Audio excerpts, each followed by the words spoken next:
Sejam muito bem-vindos, senhoras e senhores, a mais um vídeo. E hoje continuaremos a falar sobre Deixa o Quarto Como Está. Falaremos sobre mais 3 contos: A Cura, Para Salvar Betty e Insistência. O conto começa da seguinte forma: Ainda bem que temos o doutor, este homem que não nos abandona. A situação é difícil, mas sabemos que ele tem trabalhado. Nos dias em que o nosso ânimo nos põe um pouco mais vivos, é que percebemos toda a dedicação do doutor e de sua equipe. São os momentos em que a febre arrefece e, quase naturalmente, nos tornamos mais observadores. Desconcentramos-nos da luta contra a doença e podemos ver melhor as coisas, o trabalho do doutor. O narrador continua dizendo que é admirável que o doutor se arrisque tanto indo até ali, passando a maior parte do seu tempo naquele meio infecto, desafiando o vírus com a coragem que os espanta. Ei, meu irmão! Quanto tempo que eu não te vejo, mano? Fala aí, mano, velho! Pô, meu, bota aí o bagulho direitinho. Ah, foi mal, meu. Eu sempre esqueço disso. Essas porcaria aqui. E aí, como é que estão as coisas?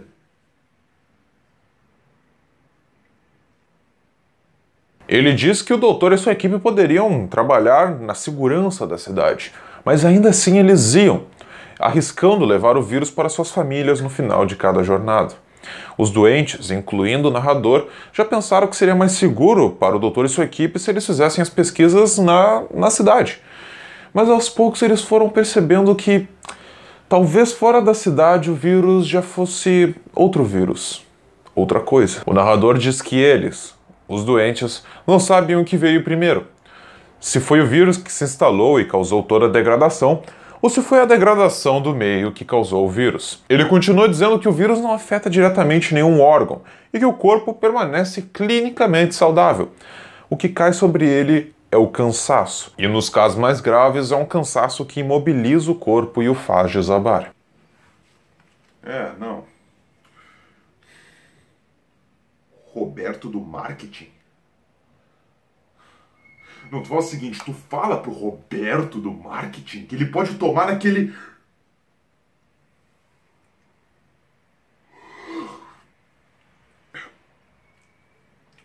Calma aí, irmão.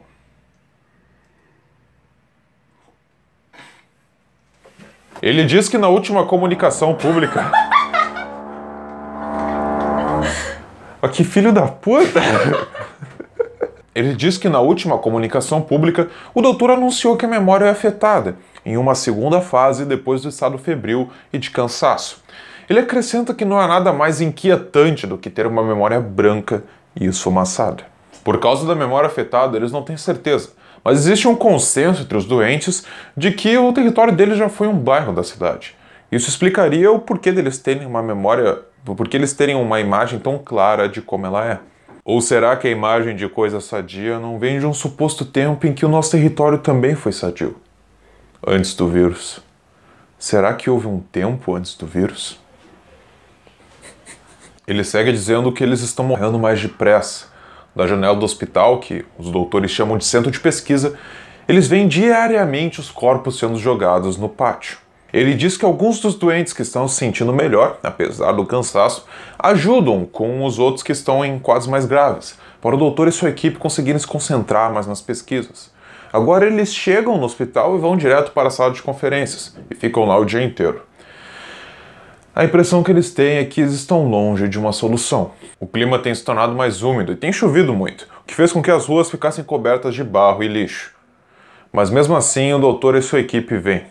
Suportam tudo e vêm, cheios de energia para mais um dia. E ele diz que a partir da dificuldade do doutor chegar lá com as ruas alagadas, os médicos chamaram os engenheiros para abrir o rio que ficava entre a cidade e o território dos doentes, para ajudar a escoar a água. E além disso, serviria como mais um obstáculo para o avanço do vírus. O rio começou como um fiapo d'água, mas agora parece que não para mais de crescer. E eles têm a impressão de que o rio começa a afastar eles ainda mais da cidade. O narrador segue dizendo que o rio significa muito para eles, que a paisagem do rio os enche de esperança. E além disso, ele é a estrada pela qual o doutor e sua equipe chegam até eles toda manhã. Ele acrescenta que o rio fica no poente e que uma das imagens mais elevadas que eles têm é quando o sol se põe além dele e da cidade. A cidade brilha como se fosse uma joia prateada, um brilho metálico que lembra uma máquina de aço polido em perfeito e constante funcionamento. Depois ela vai se tornando dourada. E é nesse momento que o barco do doutor parte para a cidade. O narrador descreve a cena como sublime. Ele diz que o barco vai despejando uma língua branca de espuma atrás de si e que eles quase conseguem ver os peixes na volta das borbulhas geradas pelo motor. Ele acrescenta que é quem diga que existe desses peixes fascinados que nadam em volta dos barcos e morrem contra as pás dos motores, que fabricam delícias gasosas por onde passam. É nessa hora, com essa cena, que eles oram por e para aqueles homens, secretamente também pelos peixes.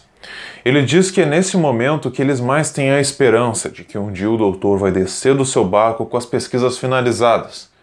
Envelhecido e cansado, mas feliz, o doutor dirá o que todos eles esperam. O narrador diz que nesse dia, mais do que nunca, o rio estará cheio de peixes bêbados, que levantarão no fundo do rio uma silenciosa nuvem de pó. Agora seguindo para Salvar Beth, o conto começa com um casal, Gilberto e Soninha, conversando sobre uma oportunidade de emprego que Gilberto, ou Gil, conseguiu. Que nas palavras dele é só levar o cachorrinho lá e ficar esperando. Soninha estava se arrumando para ir para trabalhar e estava com muita pressa, enquanto Gilberto estava deitado na cama. Sobre a oportunidade de emprego, Soninha falou que ele nunca gostou de cachorro e logo em seguida saiu para trabalhar.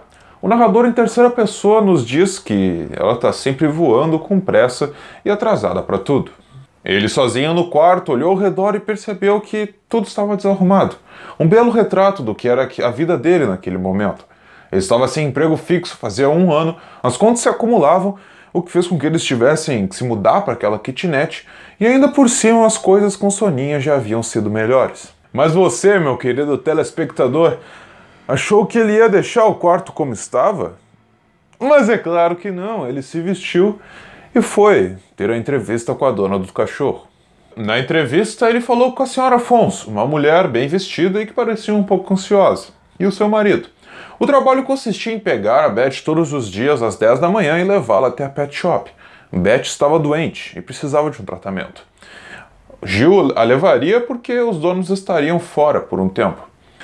No dia seguinte, Gil já estava levando Beth no seu colo para a pet shop. Ela tinha um pelo castanho, media um pouco mais de 2 palmos e era de uma raça que qualquer pessoa minimamente interessada em cachorro saberia identificar. E Gil não fazia ideia. Eu acho que é um Shih Tzu. A pet shop, que foi montada a partir de uma casa residencial, tinha 2 partes. Uma que cuidava do comércio de produtos de animais e a outra que cuidava de cães, banhos, tosas, massagens, etc. E tinha uma funcionária que cuidava do contato com o público nas 2 partes da loja, demonstrando muita eficiência. Gilberto imaginou que haveria mais funcionários lá, mais para dentro da loja, para cuidar de banhos e os demais serviços. Gilberto e Beth foram encaminhados até uma espécie de sala de espera. Era um pouco escura, tinha uma cadeira e um colchonete tirado no chão, vários brinquedos de cachorro. Beth estava tremendo no colo de Gil. Ele passa a mão na cabeça dela e ela lhe lança um olhar triste. A funcionária vem, pega Beth do colo de Gil, que solta um ganido fino. Gil olha para suas mãos e sente elas muito vazias, sem saber o que fazer com elas. A moça disse que ele podia dormir no colchonete se ele quisesse, e foi para dentro com a Beth. Foi um longo período de espera, tanto que ele dormiu. Quando a Beth voltou, ela parecia mais calma. Ele se abaixou e a saltou nos seus braços. À noite, Soninha perguntou para Gilberto como tinha sido toda aquela história do cachorrinho. Gilberto disse que ela estava bem doente, mas achava que iria se salvar. No dia seguinte, ele estava na sala de espera, dormindo no colchonete, quando acordou com latidos do outro lado da porta. Então ele remexeu nos brinquedos, pegou uma bola de bolacha e começou a jogar ela contra a parede. Nisso ele escutou de novo os latidos mais fortes e sonoros. Eles não eram de um cachorro como o Beth, e eram vários, parecia ser de vários cães. Ele se aproximou da porta e eles pararam. Quando Beth voltou, ela ficou visivelmente feliz em ver Gilberto. Nisso ele pensou que, embora sem muitas responsabilidades, talvez o trabalho dele não fosse tão sem propósito como ele tinha pensado que fosse no início. Mais tarde, em casa, com Soninha, ele aparenta estar bem aliviado de que a Beth estava se saindo bem, que ela iria se salvar. Mais tarde, na sala de espera, ele escutou muitos latidos de novo. Quando a funcionária abriu a porta, ela estava com as mangas arregaçadas e o rosto vermelho. Ela disse que a sessão demoraria um pouco mais. E antes de sair, ela acrescentou: "Eles estão terríveis hoje." Depois dormiu e acordou um pouco antes de liberarem Beth. Quando eles saíram na rua, já era noite. Ele foi rápido para casa, achando que Soninha estaria preocupada. Mas, para sua surpresa, quando ele chegou, ela estava sentada no sofá na frente da TV, comendo calmamente um sanduíche, ainda com as roupas do trabalho. Ele disse que tinham prolongado a sessão, e ela disse que tinha saído para beber com o pessoal de serviço. Eles ficaram em silêncio por um bom tempo. Ela terminou de comer o sanduíche e foi até o banheiro. Nisso, o celular dela começou a tocar na bolsa, ela veio correndo e voltou atendendo. Quando ela saiu do banheiro, Gilberto esperava que ela dissesse alguma coisa. Ele se sentia oco e cansado. Finalmente, ela disse que folgaria no dia seguinte e que ela poderia ir com ele até Pet Shop para fazer companhia. Ele disse que era uma boa ideia. Em seguida, ela disse que eles poderiam passar alguns dias na praia depois de toda aquela função com a Beth acabasse. E para isso ele disse também que era uma boa ideia. Os dois concordaram que eles precisavam daquilo.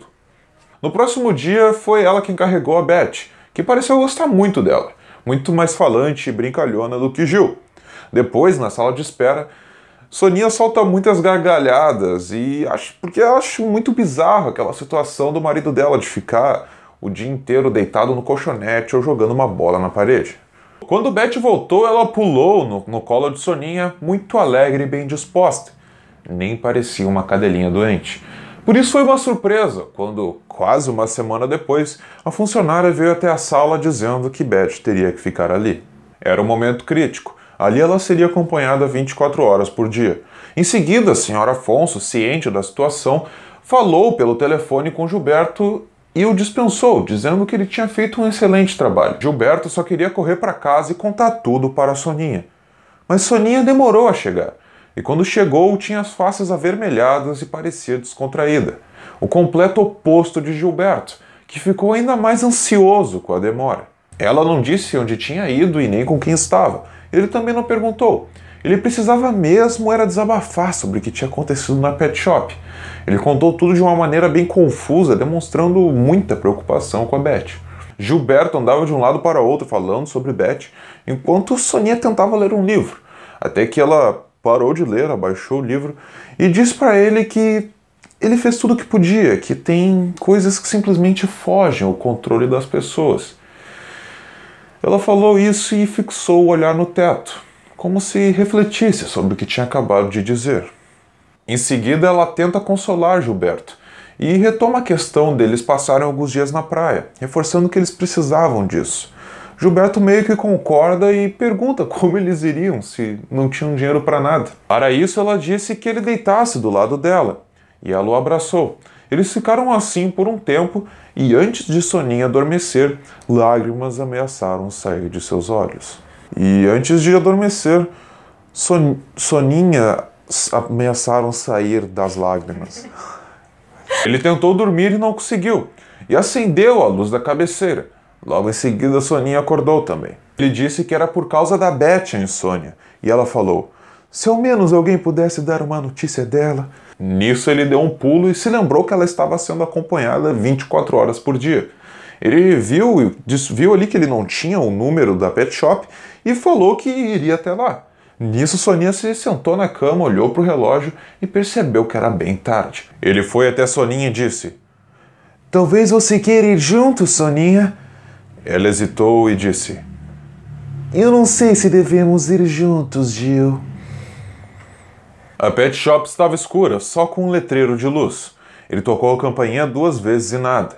Contornou a casa e a parte dos fundos estava ainda mais escura.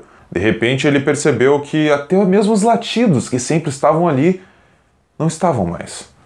Só silêncio e escuridão. Então ele voltou para a parte da frente, encostou o ombro na porta e, já sem esperança, roçou com as pontas dos dedos na porta, como quem pede socorro baixinho. Vamos para o conto Insistência.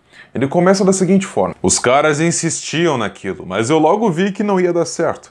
Tomamos um pau danado e eu bem que disse pros caras que era bobagem ficar insistindo, porque todo mundo sabia que eles iam chegar azulando pra cima de nós e não deu outra. Eles nem perguntaram o que a gente estava fazendo ali e já foram descendo o cacete nos empurrando pra fora. Teve um dos caras que ainda tentou argumentar, mas essa era outra grande bobagem. O que tinha de fazer era sair correndo sem olhar pra trás, como eu fiz. Mas parece que isso não entrava na cabeça dos caras, que achavam que tinham o direito de ficar ali dentro e que então iam ficar. Eu nunca discuti isso. O que eu dizia era que não adiantava aquela insistência, porque eles não estavam nem aí para essa coisa de direito. E toda vez que nos vissem por ali, eles iam nos pôr para fora na porrada. Disso eu não tinha a menor dúvida. No fundo, o que eu questionava mesmo era o porquê daquela insistência. Se não mudava nada a gente estar dentro ou fora. Até cheguei a perguntar para um dos caras: qual é a diferença? E o cara deu uma enrolada e se saiu com a mesma história de que era uma questão de se poder escolher entre estar ali, entre estar aqui ou ali, ou no raio que o parta, e que não abria mão dessa escolha. Então eu disse que, tudo bem, porra, mas que devia ter algum lugar onde nos deixasse em paz. E o cara ia me retrucar qualquer coisa quando já veio de novo aquela agitação e todo mundo começou a se movimentar porque íamos entrar outra vez. Por um canto que os caras achavam que estava desguarnecido. O narrador em primeira pessoa diz que claro que tiraram eles na porrada de novo. E disse até que eles estavam batendo mais forte. Tanto que já ficava vários caras atirados no chão. E mesmo com muitos caras não voltando, os caras estavam ficando mais numerosos. Dava para perceber isso pela gritaria infernal na hora de tirar os caras. Mas o narrador nunca soltava um pio. Só tratava de se esquivar das pauladas na categoria. Algumas vezes ele era o primeiro a sair. E ficava lá fora escutando a quantidade de gente que surgia e que queria permanecer lá dentro. Ele não sabia como que entravam naquela fria.